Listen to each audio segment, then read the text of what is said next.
Sir volunteers మాకు న్యాయం జరగలేదంటూ కూడా ధర్నా చేస్తున్నారు. వాళ్ళు ధర్నా చేయడం కరెక్టేనంటారు, మీరేమంటారు? కరెక్టే. ఎందుకంటే గత ప్రభుత్వం వాళ్ళకి వాలంటీర్స్ బాగానే ఇచ్చింది, జాబులు ఇచ్చి ఏదన్నా కానీ బాగానే చేసింది. మరి ఈ ప్రభుత్వం హామీలు ఇచ్చి వచ్చింది కదా, మరి వాళ్ళని పెట్టాలి కదా, మరి తీశారు. మరి వాళ్ళకేమో మన వరదలు వచ్చినప్పుడు కూడా వాళ్ళు వాలంటీర్స్ బాగానే కష్టపడ్డారు. ఆ రేషన్ బోర్డులు ఉండగాబట్టే కదా అన్నీ సప్లై అయింది వాళ్ళకి. ప్రజా సమస్యల మీద మనం కూడా మాట్లాడాలి అప్పుడప్పుడు. అది అంటే ఎన్నికల ప్రచారాల్లో మమ్మల్ని కొనసాగిస్తామని 10,000 జీత వేతనంగా ఇస్తామన్నారు. మరి అది ఇవ్వలేదుగా. అది హామీలు ఎక్కడ నెరవేరుస్తున్నాడు? ఆయన చెప్పిన హామీలు బాగానే ఉన్నాయి, మరి అవి నెరవేర్చాలిగా ఆయన కూడా. ఏ ప్రభుత్వం వచ్చినా ప్రజలకు మంచి చేయాలి సార్, మెయిన్ అది. ఈ ప్రభుత్వం ఆ ప్రభుత్వం కాదు. ఏ ప్రభుత్వం వచ్చినా ప్రజలకు మంచి చేసేస్తేనే మళ్ళీ ప్రజాపాలన నిలబడిద్ది, లేకపోతే మళ్ళీ ప్రజాపాలన పోయి. వాలంటీర్స్ ఏమంటారంటే మేము గత ప్రభుత్వంలో ప్రజలకి ఎలాగైతే సేవలు చేసామో ఈ ప్రభుత్వంలో కూడా అలానే సేవలు చేస్తాం మేము, మాకు రాజకీయ రంగం కొలవద్దంటూ కూడా వాలంటీర్స్ అంటున్నారు. వాళ్ళు చెప్పిన ప్రశ్న బాగానే ఉంది.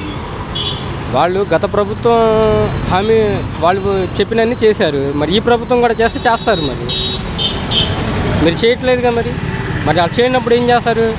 2,70,000 ఉద్యోగాలు ఇచ్చాడు ఆయన, మరి వాళ్ళు రోడ్ల మీద పడ్డారుగా. మరి ఆయన 5,000 ఏమో 10,000 ఏమో చేశారు వాళ్ళు. మరి సచివాలయ ఉద్యోగాలనే తీసేస్తున్నాడు ఈయన. మరి ఇది ఎంతవరకు కరెక్ట్ చెప్పండి. అయితే వాళ్ళని వాలంటీర్స్ని కొనసాగిద్దామన్నా కానీ రద్దు చేద్దామన్నా కానీ వాళ్ళు అసలు జీవోలోనే లేరని చెప్పేసి కూడా ఫస్ట్ ఎలా చెప్పాడండి హామీలు? ఫస్ట్ నువ్వు అధికారంలోకి వచ్చేటప్పుడు ఏం చెప్పావు? వాలంటీర్స్ని అసలు నేను ఉంచుతానన్నా. మరి ఇప్పుడు సచివాలయాలు వద్దు వాలంటీర్స్ కూడా తీసేస్తానంటే అది కరెక్ట్ కాదుగా. అన్నమాట నిలబెట్టుకోవాలి ఆయన కూడా. ఓవరాల్గా ఏమంటారు వాలంటీర్స్కి వాళ్ళకి జాబ్లు ఇస్తే వాళ్ళు బాగానే ఉంటారు, లేకపోతే వాళ్ళు రోడ్డుని పడతారు. మరి వాలంటీర్స్ కంటే సచివాలయం సిబ్బంది 10 తారీఖున పెన్షన్లో 98%. మరి జగన్ గారు కూడా చేశాడు కదండి. జగన్ గారు కూడా పెన్షన్లు బాగానే ఇప్పించాడుగా ఆయన కూడా. మేము కూడా టీడీపీ ఆఫీస్ చుట్టూ తిరగలేకుంటే మాకు కూడా పెన్షన్లు ఇంటికి వచ్చి ఇచ్చారు గత జగన్ పాలన. మాకు రేషన్ కార్డు రాలా. ఎన్నిసార్లు టీడీపీ హయాంలో రేషన్ కార్డు పెట్టినా మాకు రేషన్ కార్డు రాలా. వైసీపీ హయాంలో 2 రోజుల్లో రేషన్ కార్డు ఇంటికి వచ్చింది. జగన్ గారు చేశాడని చెప్పట్లా, ఆయన చేసిన పనుల గురించి నేను చెప్తున్నా. అది ఏ ప్రభుత్వమైనా ఒకటేనండి, ప్రజలకు మంచి చేస్తేనే నిలబడతారు, లేకపోతే నిలబడరు. ఇవాళ కూరగాయల రేట్లు కానీ ఏ రేట్లు కానీ అన్నీ ధరలు మండిపోతున్నాయి. మాలాంటి వాళ్ళం ఇల్లు లేక ఎన్ని అవసరాలు పడుతున్నాం తెలుసా? అద్దులు కట్టుకొని సరుకుల రేట్లు పెరిగిపోయినాయి, అన్నీ పెరిగిపోయినాయి. కూటమి ప్రభుత్వం వల్ల ఉపయోగం ఏం లేదు సార్. మాకైతే ఉపయోగం లేదు. ఉన్న ఫ్యాక్టరీ చెప్తున్నాను కదా, కూటమి ప్రభుత్వం వల్ల మాకైతే ఉపయోగం ఏమీ లేదు. ఇది పక్క. అంటే పెన్షన్ ఇంటికి పంపిస్తున్నాము, నిత్యావసర ధరలు కూడా తగ్గిస్తున్నాము. ఎలా ఎక్కడ తగ్గినాయి సార్ నిత్యావసర వస్తువులు? ఎక్కడ తగ్గినాయి మీరు చెప్పండి. ఆయన ఉన్నప్పుడేమో ఆయన చేతనేమో శ్రీలంక అన్నాడు, మరి ఈయన చేత హిందుస్థాన్ అయిద్దా లేదా పాకిస్తాన్ అయిద్దా? అంటే జగన్మోహన్ రెడ్డి మరి ప్రజలకు ఆ పథకాలు ఈ పథకాలు పెట్టి ఖజానా మొత్తం ఖాళీ చేశాడు. మరి పథకాలు అమలు చేయాలంటే రాష్ట్ర డైరెక్ట్ ట్రాన్స్ఫర్ చేశాడు జగన్మోహన్ రెడ్డి గారు. డైరెక్ట్ ట్రాన్స్ఫర్ చేశాడు, ప్రజలకి వాళ్ళ అకౌంట్లో పడేటట్టుగా చేశాడు. ఎమ్మెల్యేలకు మంత్రులకు అందనివ్వకుండా ₹1 కూడా లంచం లేకుండా చేశాడు. ఈయన కూడా అలా చేస్తే బాగానే ఉంటుంది. మీరు ఈయన కూడా చేయమని చెప్పండి. మీరు ఈ పథకాలు మొత్తం మరి ఇంప్లిమెంట్ చేయడానికి మరి ఖజానా చూస్తే ఖాళీగా ఉంది. ఖజానా చూస్తే ఖాళీగా ఎందుకు అవుతుంది సార్? ఖజానా ఖాళీ ఆయన చేయనప్పుడు అప్పులు పెరగలేదా? ఆయన కూడా చేశాడుగా 2014లో. ఆయన చేసినప్పుడు కూడా అప్పులు ఉన్నాయిగా. కరెంటు బిల్లులు ఎంత వచ్చినాయి చూడండి. యూనిట్కి ఎంత పెంచాడు? 600 రావాల్సిన కరెంటు బిల్లు 1100 1200 వచ్చింది. మరి ఏంటి? మరి ఇవి కూడా చెప్పాలిగా. మరి జగన్మోహన్ రెడ్డి ప్రభుత్వంలో 9 సార్లు పెంచారు కదా. 9 సార్లు పెంచి అంత రాలేదుగా మాకు. మరి ఈయన ఒకేసారి ₹3 పెంచాడు. యూనిట్కి ₹3 పెంచాడు కదా సార్. ట్యాక్సులు పెంచన్నాడు, ట్యాక్సులు పెంచాడు, అన్నీ పెరిగినాయిగా.